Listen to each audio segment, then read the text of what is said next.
Let's see. Yes, I am live. Okay, this is a reading. Hi, my name is Shay. Just for the fact that I'm going to be putting this into my astrological predictions playlist to 2046 and my Mars predictions playlist this is going to make it to 2029. So I'll update it after I add this one. But welcome to, this is going to be a long minutes of astrology because this goes retrograde. So it's like we get a taste, a giant taste of what we're going to be going into. And then things come back through the bull that we were going through to then go back forward to revisit all of this. Just so you know, just a heads up. If you need more information, I do plan on putting more housekeeping in the comments. So Mars in Libra, it starts in late December 2028. Now I want to say, because we have so much energy going on, this may be a holiday season that you just kind of tap out, right? That you don't get, that you don't go, it's like you and the kids, right? Because it starts with a square to the sun. The sun is in Capricorn at this time, but it's so important. I never bring up the sun, I know, but it's so important because it's at 0 degrees. What do I say about 0 degrees? No bueno, and no. So, this is daily life. So the sun represents every single day. In Capricorn, it is the studious, the career, and this is square at this time. Mars in Libra, which is balancing and actively balancing relationships, which is really difficult because this is starting out with every day from here forward is going to be these difficulties balancing your money, your success, the relationships that you have surrounding all of that. And so it starts off the end of this year and this season, this phase of life, really hard and really negatively. And then it's opposites Lilith and Aries. If you've seen the last Mars video, then you'll know Lilith and Aries is coming into like a woman power time. And that is going to be between 2 and 3 degrees. This is an opposition though. So it's like the women go on a whole new journey. And I'm so proud of us women. I really am. And I am looking forward to this like woman's momentum, but it's also, Mars is also going to be in Libra, which is legal. So I really do feel like which I don't want to say it out loud, but whatever is going into the legal system in regards to women in the empowerment mode that we're going into, women that are in that spirit are seeing this thing actively in the courts.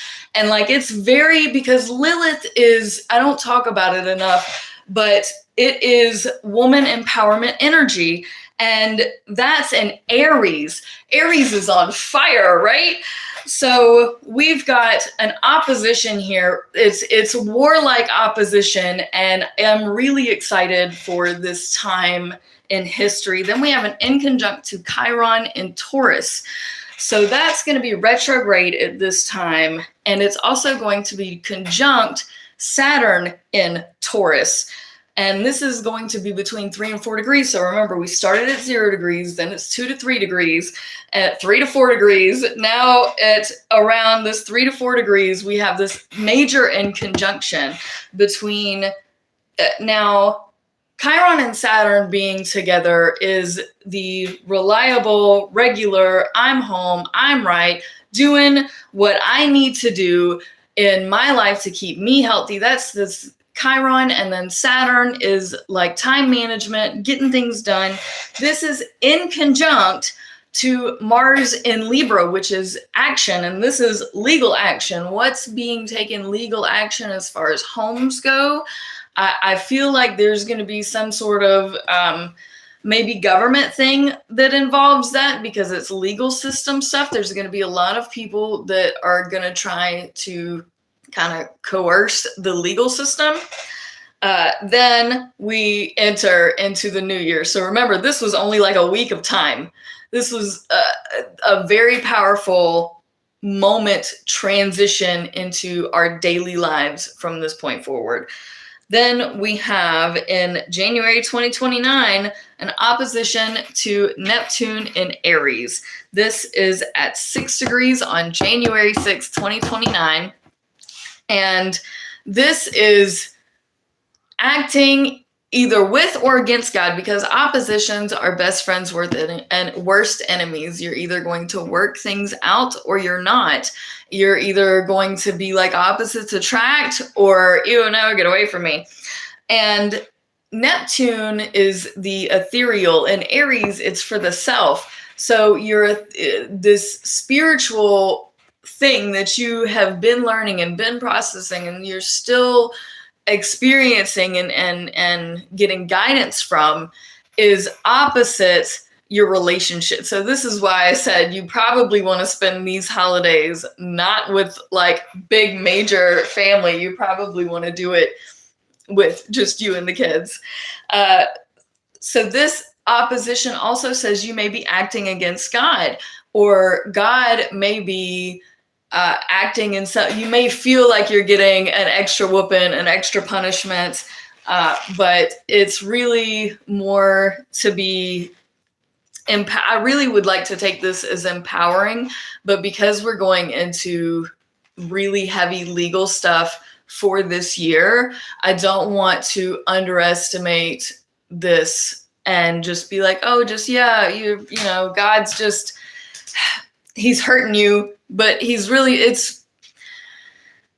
could be better, could be worse, I suppose.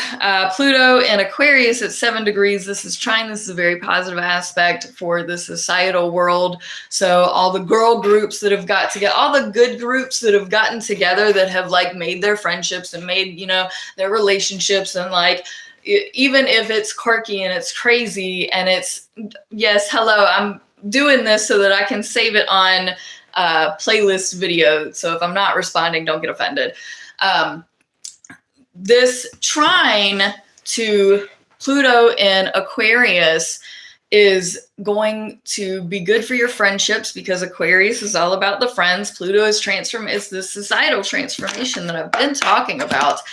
And with Mars in Libra, Libra is also relationship oriented. That's why I said, you know, all of these groups, all of these people, I definitely feel like even though there are some things that are completely splitting apart, probably for the better, there's also things that are coming together, and in really big, beautiful ways, because trines are very nice alignments.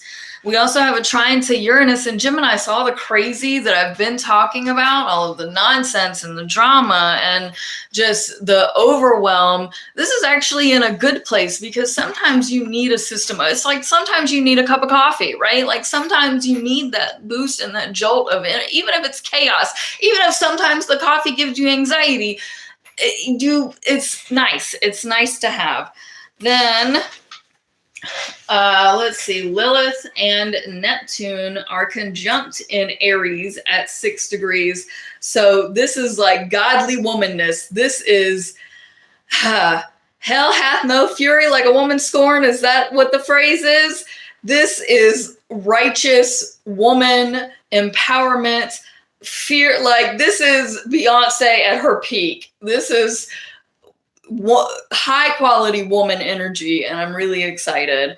And we have Mars retrograde. It then goes retrograde at 13 degrees. So remember, all of this has been shadow period. So everything that Mars has been interacting with has been in its and been to its detriment. So also keep that in mind.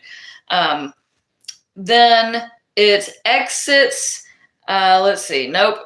No, on its way back through it, then Lilith sextiles Pluto in Aquarius. I'm going to couch that because I've not done a Lilith video. It also sextiles Uranus at 10 degrees. And these are really powerful. On the thumbnail of this, there is a Star of David somewhere. And then later on, there's kites. And like all of these are really good, big, positive things. But it's a lot of change really fast. But it's powerful change that's necessary. Lilith in Aries, sextile Pluto in Aquarius. Lilith in Aries, sextile Uranus in Gemini.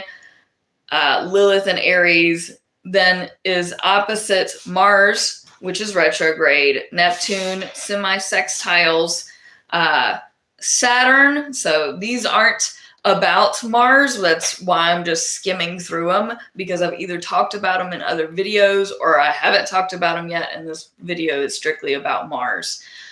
So Mars retrograde trines Uranus in Gemini. Again, this really big, explosive, random, crazy energy that Uranus has is going and working fondly with Mars in this moment, because Mars is already very active. Libra is the best. So it's your balanced activity.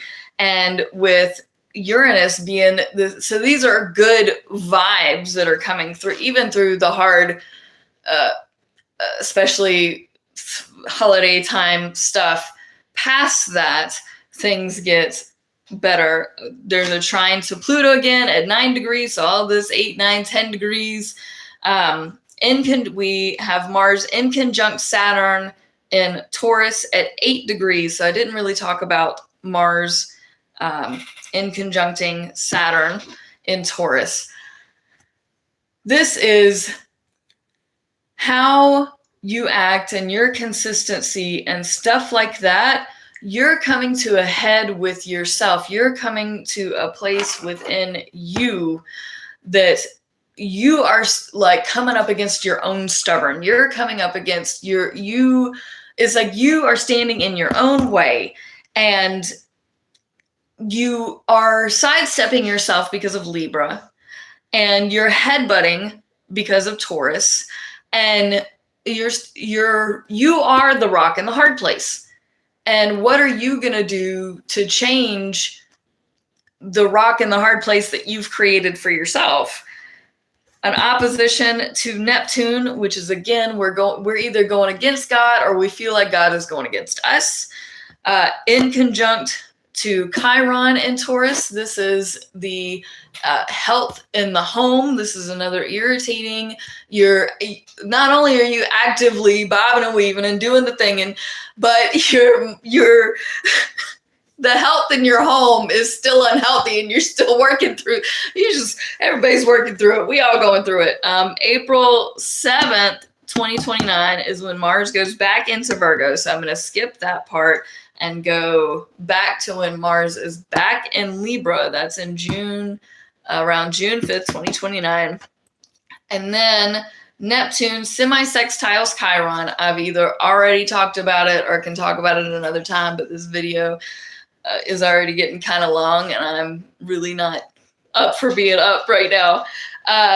We have Mars opposite to Neptune again. So it's like we're going back. So we saw it for a little while. We're going to go back into Virgo for a while, and we're going to deal with that bull again. And then when it's coming back up, we're dealing with it all over again. In conjunct to, we're dealing with health in the home, and it's just heavy and it's hard. And the trine to Uranus is like at least your creativity, your active creativity and the wild and spontaneity that you're just rolling with is at least rolling now. Then you have conjunct to Jupiter and Libra. I really think that this is the moment where we really see whatever court case is going to play out. And this is in July of 2029. So whatever court case has been going on that we have been seeing either in the news or dealing with in our own life, I really think that it's going to kind of come to a head, or you're going to get more answers. Something's going to come up to say, yeah, this is where it stands. And then it is in conjunct to Saturn and Taurus. So no, this is not right. And because we have an opposition to Lilith at 27 degrees, it's like the women either rise up to fight against it, or I really see this as being two-sided, because Lilith being in Aries is going to be too warrior-like I've talked about in a previous video, that warrioress, I can't say goddess, but like the Athena, like, you know, you're a warrior in every woman's right type of energy that's going on. And then Mars goes into Scorpio, which re-enters the darkness, and that's oh goodness, August 7th, 2029. I will post another video as soon as I can. Thank you so much for tuning in. Peace out, fam. Much love. All right, I've got to figure out how to do this. You're gonna laugh at me. I press the X. Yes.